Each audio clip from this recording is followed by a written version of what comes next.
Welcome to day 2 of Sesshin. This is probably the most challenging day because in terms of the amount of meditation and the biggest interruption to your schedule is starting to happen. You're starting to lose hold of the daily routine that you're used to and moving into a different one. But see if you can, be a little playful with it and just experiment with what it feels like not to be bound by all the things that are normally calling to you in your daily life. It's interesting how fast or how quickly we become kind of mesmerized in the cycles of our daily existence and how difficult it is to break them. It's really hard, in particular, I think, during retreat when we get the first signs of boredom, like there's a little bit of boredom kicking in and we want to be entertained, and what do we do for that? Or go to whether you're social media or you like to binge watch TV, and all of a sudden all that comes up and you're feeling like you're being pulled away. Can you actually just leave it be for a moment and just be present and recognize that you don't need to be constantly entertained. We don't need something to be constantly distracting us. There's nothing to be afraid of, but we're under the illusion sometimes that there is. What's right here is your life, and a life that you can actually engage in and that you can make a difference with. So this morning I wanted to talk to you about a case in the Mumonkan, or the Gateless Gate. So the Mumonkan is a collection of koans.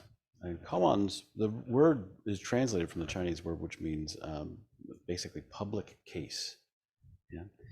And they're kind of, each of them is a special kind of gateway into awakening that you have to fathom in a way other than through your rational mind. You have to cut off the mind road.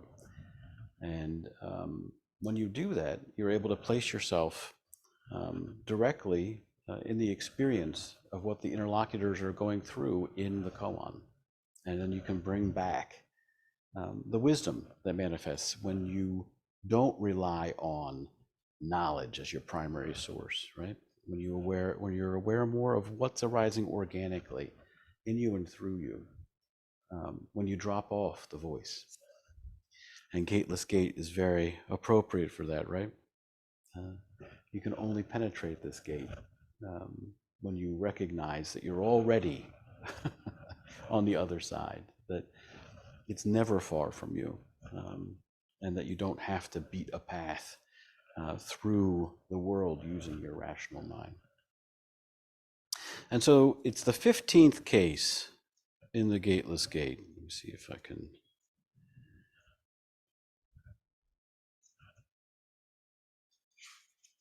And it's called Tōzan's 60 Blows. When Tōzan came to Unmon for instruction, Unmon asked, "Where have you come from?" Tōzan said, "From Sado." Unmon said, "Where were you during summer retreat?" Tōzan replied, "I was at Hōzu Monastery, south of the lake." Unmon said, "When did you leave there?" Tōzan said, "On the 25th of August. Very precise. Unmon said, "I spare you 60 blows." The next day, Tōzan came up to Unmon and asked, "Yesterday you spared me 60 blows, though I'm sure I deserved them. I beg you, sir, I just need to know, where was I at fault?" Unmon replied, "Oh, you ricebag. Have you been wandering about like that? Now west of the river, now south of the lake?" At this, Tōzan had great realization. So anytime you're reading a case and it says that a great realization was recognized or appreciated, the first question is, well, what was it exactly that he appreciated, right? That's what we're trying to penetrate. And of course, if you use the discursive mind, you're going to have a heck of a time getting there, right? As Tozan already tried. He's like, I went and thought about it. I have no, I'm sure I deserve it. I know I deserve it. You're an eminent master. I just don't know why. And Unmon spurs him on, actually, very charitably and generously, although you would think it was pretty cruel and harsh. So Unmon was a student of, I'm trying to remember his name, Bokushu. And Bokushu was a very hard master. So when, you can imagine this, right? When you come to see me in Daisan, imagine you went to go see Bokushu. What he would do is, he would always have the door shut to the room. And you would arrive at the door and be expected to knock. And he would open the door, grab you by the collar and shout, "Say it, what is it? Say it." And if you didn't come out with it right away, he'd throw you out the door and slam the door. Wait for the next student to come. So Unmon went through this training with Bokushu, and the third time he arrived, he got a little more than he bargained for. When Bokushu opened the door and grabbed him and he wasn't able to say it, when he threw him, he tripped and fell and broke his leg. And when Unmon broke his leg, he woke up. So again, what did he wake up to? What was it that he woke up to? And I think this case, to a large extent, helps us see a little bit of the content of this awakening. Yeah? We don't need the, when we have this, the first thing we want to do is we want to place judgment on the methods, right? Don't worry about the methods. Recognize these as public cases. They're illustrations or gateways, right, for you to practice in and for you to have this great recognition, to see through the same eyes that these great masters are seeing through. So when the judgments immediately pop up, boy, that was awful, that was mean, that was cruel, right? Try to look past them and actually see what they're seeing. So we have Tozan coming to Unmon for instruction. Unmon asks, well, where have you come from? And at that, Tozan replies, from Sado. It's a simple enough conversation. But then when it continues, Unmon asked, where were you during summer retreat? And to realize something about these mondo between a teacher and student. When the conversation takes a turn like that, right, the student needs to stop and be aware for a moment that he's being examined in a different way. I don't think Unmon had a particular interest per se in where Tozan had been sojourning, right? What was he really interested in knowing? Are you awake? Are you with it? Have you penetrated the great matter, right? Have you cut off the mind road? And so Unmon continues on with his regular explanations. Well, I was here, I was there, I was west, I was south, I was up, I was down. And at this, Unmon recognizes he hasn't, and he's not waking up to this conversation either. He's not answering the question that I'm actually asking him. He's rambling off in this reactive diatribe that I would expect from anybody who was asleep and snoring. Right? That's basically what's going on here. It says, I spare you the 60 blows. What could he have hoped to have accomplished with those 60 blows? What happens when we get carried away sometimes in the story? Yeah? How often do we spend our lives walking around playing the victim or playing the victor? Yeah? Playing the deceiver or the one being deceived, and thinking we're getting away with something, when our actual lives are flashing by right in front of our face and we're ignoring it. You can imagine people having those beautiful signs in their front yard saying, hate has no home here, right?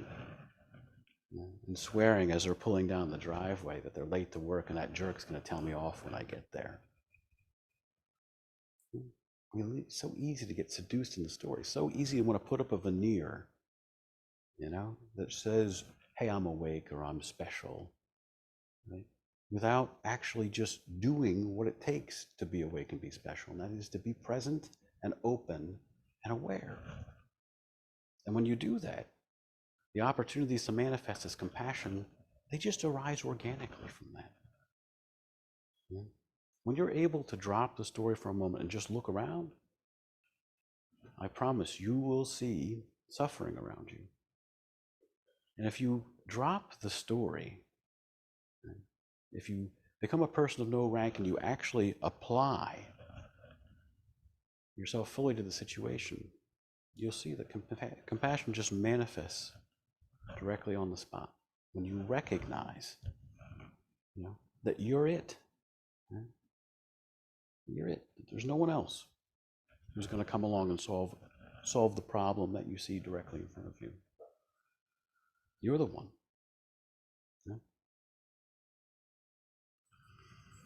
So Unmon reflects deeply on this scolding that he receives, and he's not able to see why. Why is it? Why is it that I deserve 60 blows? I don't think he quite understands that these weren't the 60 blows of somebody who was angry and wanted to punish them. Right? These were 60 grandmotherly blows. Wake up. Snap to it.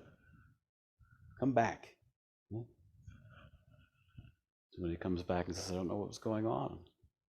The mom replies, you rice bag.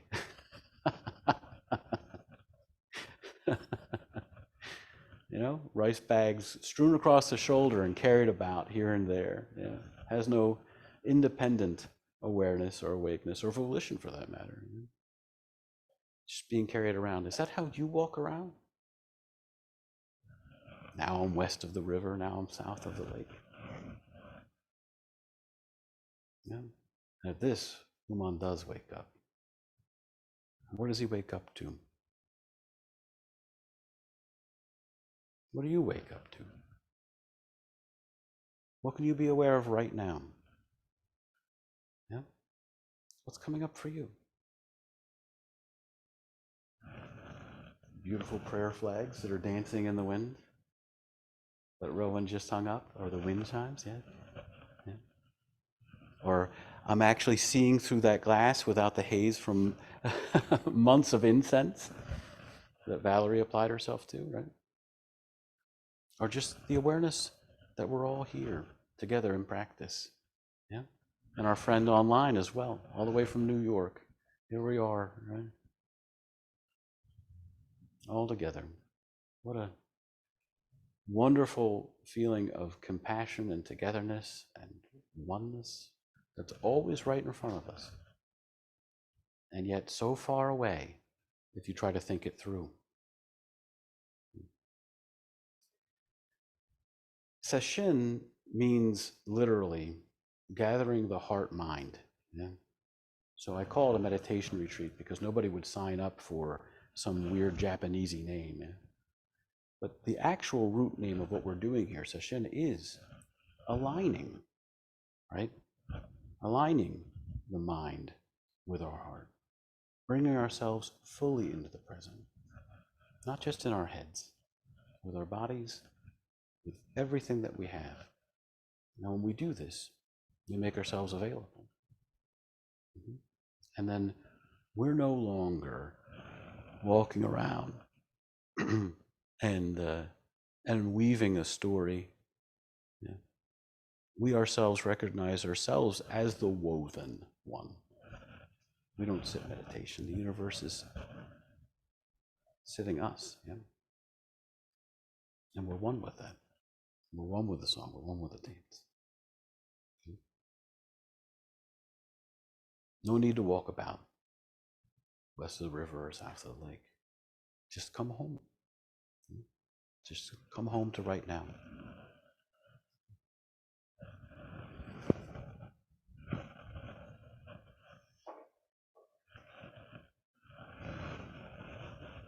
Any questions?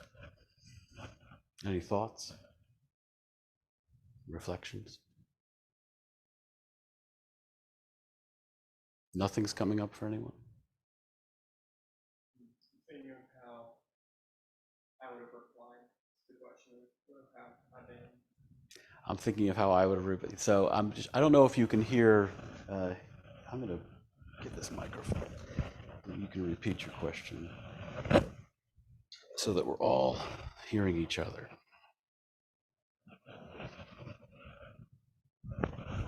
Go ahead. Say it again. Ask the question. Well, I guess I've been wondering what I would have replied to. Where have I been? Yeah. Where was I? That's a wonderful way. So you understand the way these koans work, right? They inspire that question. Yeah. So if you answer, right? If you answer with words, you've still got a debt of those 60 blows. Yeah. So you've got to demonstrate that you've appreciated it without those words. Yeah. And how do you do that in this space right here, right now?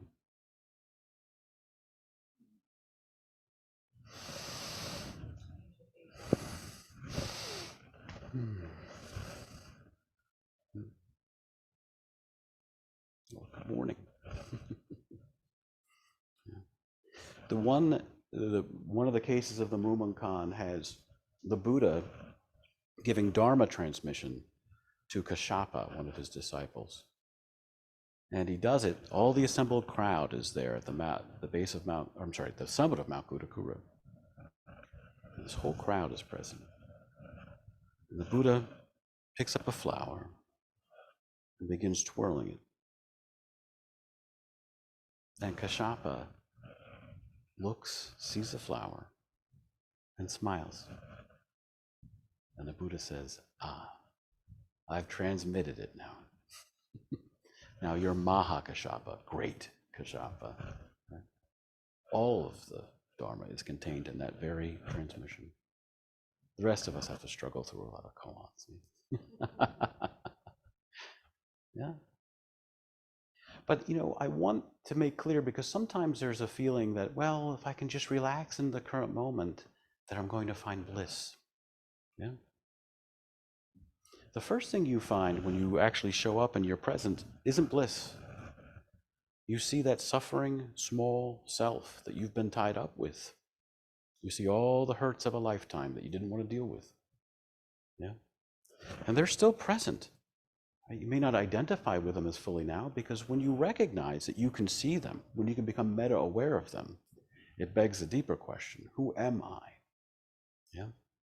Before you answer that who am I question, you still have all those concerns of a lifetime. So the first thing you have to do is exercise compassion on that small self. Yeah. Bear witness to the turmoils and the troubles. Right? And then see them for what they are, so you can move beyond. You say, okay, great. Well, now the bliss. No. Then you're going to hear the crying and the hurt of all the other, or the ones we think of as other, who are in their own cloud of suffering and delusion. Yeah? The Buddha talked about 2 arrows. Here's the way it works. You get shot by an arrow, enters your shoulder. This is painful, right? It really does. It hurts. I've never been shot by an arrow, but I've gotten a splinter. Splinter hurts. Doesn't hurt nearly as bad as what comes next. That's pain. Suffering is what comes up next.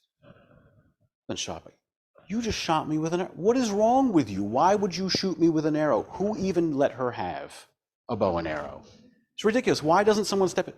Oh my God, I cannot believe this whole story that arises. And you hear that everywhere. The whole horizon is covered with all of this suffering. And so then you say, well, how do I put myself in this place, in a way, or in this space, in a way where I manifest as a bridge towards a common sanity, right? Manifest as a way for everybody to come home. This isn't about, you're not going to find your bliss through this practice, right? But you'll find your true self, yeah? And you'll find a true path away from suffering. and you'll find a way to liberate others, starting with yourself. And a recognition that they're all just reflection in a mirror. Sometimes the mirror may appear shattered, sometimes hazy, but you can see your reflection in the entire universe. And that's what's said about that. Then you said about living, said about your actual life.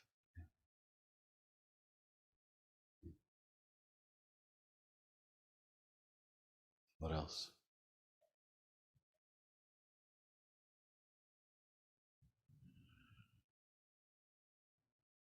Buddha asked if he should, the character who got shot, should he worry about who shot him or go get help? It's an interesting question. I don't remember the what happened after that point, but that begs the question: what is the response to that? Yeah?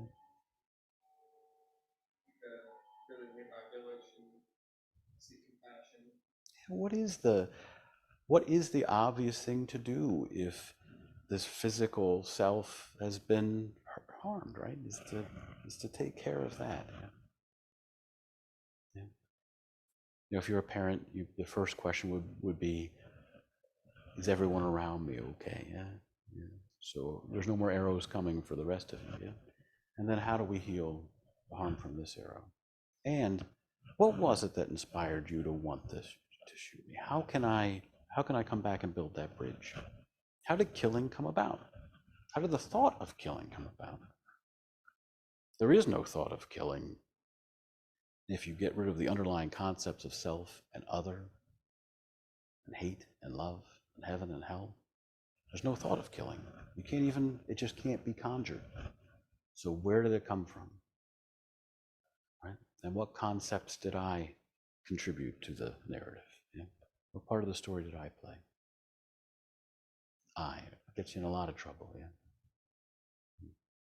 And yet we need to weave that I. We still need to walk in the world, yeah.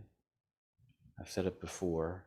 You haven't heard the joke, so it's still funny. I can bring it up again. If you get pulled over by an officer and they ask you for your driver's license, you say vast emptiness, no holiness, you're going to have some trouble, right? You have to have an identity, yeah. But you recognize that you weave that narrative. You're telling the story. Story isn't telling you. Yeah? Right now, a lot of us feel somehow captive to our stories. It's a story you told. You get to decide how the story ends. You get to write the next chapter. You don't have to be the victor or a victim. You don't have to be the villain or a hero. You decide how you're going to manifest in that. Yeah? How you're going to posit that story of what you are. And you can do it with skill.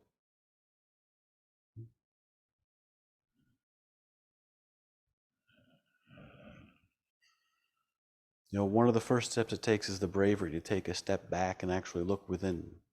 And so, although it's all relative, for the sake of illustration, 90% of it, the work's already been accomplished. You had the bravery required to take that step back. The question is always then, okay, what now? Yeah. How will you use this time? We're going to spend a time, we're still going to go deeper and deeper into our practice during the session. We're going to continue to break down the habits that we call our lives. But then we're going to go back and re-engage. So the question is, who is it that's going to go back and re-engage?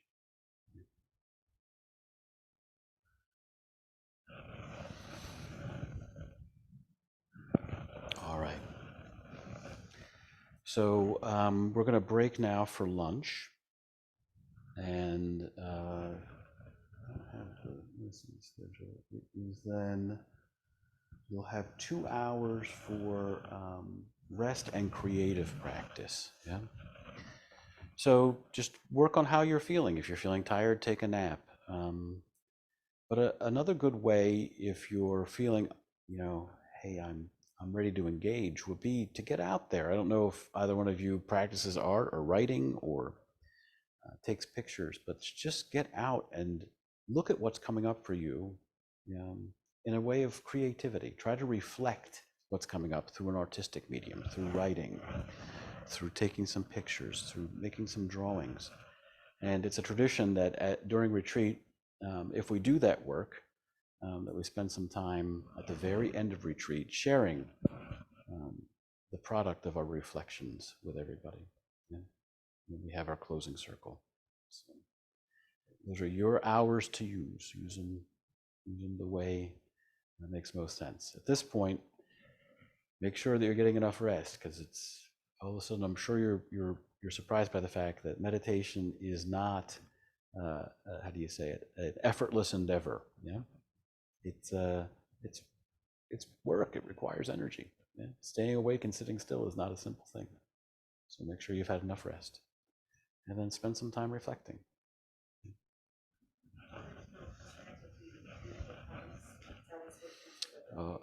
Oh no, leaving the premises is not allowed. No, yes, no, of course, yes. No, absolutely. Go hiking. Yeah, go hiking. Then chronicle your journey. Yeah, I think you're going to be surprised at what comes up for you, what comes out, what you see. I know when I do creative practice, when I take pictures, it's amazing what's asking me to take its picture. Yeah? What's asking me to observe it closely, and you recognize that's nothing outside of you. Yeah? All these disowned facets of who you are out there. Yeah. Have you looked here? Have you seen this? Have you opened to this? It's just a reflection of yourself. So yeah, absolutely. Do that. Yes. There's no distinction.